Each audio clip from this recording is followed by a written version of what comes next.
ബാപ്പി ഇമ്മയൊക്കെ മരിച്ചാൽ ആ സ്വത്തോഹരി വെക്കാതെ ആങ്ങളമാരിങ്ങനെ നീട്ടിക്കൊണ്ടുപോവുകയാണ്. ആങ്ങളമാര് സ്വത്തോഹരി വെക്കാൻ തയ്യാറാകൂല. മൂത്ത ഇത്താത്താക്ക് താഴെയുള്ളവർക്കൊന്നും അവകാശങ്ങൾ കൊടുക്കാതെ ബാപ്പ മരിച്ചു, ഉമ്മ മരിച്ചു, വർഷങ്ങളോളം ആ സ്വത്ത് ഇങ്ങനെ നീട്ടിയിടുകയാണ്. ഏക്കറക്കണക്കിന് സ്വത്തുണ്ട്, പല രൂപത്തിലുള്ള ബാങ്ക് ബാലൻസുകളുണ്ട്, സമ്പത്തുണ്ട്. ഓഹരി വെക്കാൻ തയ്യാറാവൂല. ഏതെങ്കിലും പെങ്ങന്മാര് ആങ്ങളമാരോട് പോയിട്ട് മുതലോഹരി വെക്കേണ്ട കാര്യം സൂചിപ്പിച്ചാൽ മതി.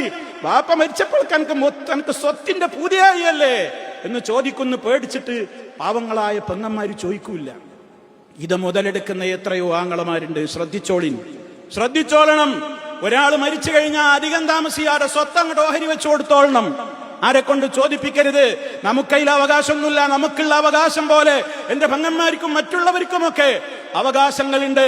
അവർക്ക് അള്ളാഹു അനുവദിച്ച ആ സ്വത്ത് അവർക്ക് കിട്ടി, അവർ കൈകാര്യം ചെയ്തോട്ടെ.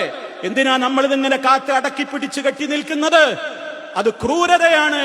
അതുകൊണ്ട് തന്നെ അതും നമ്മൾ മനസ്സിലാക്കി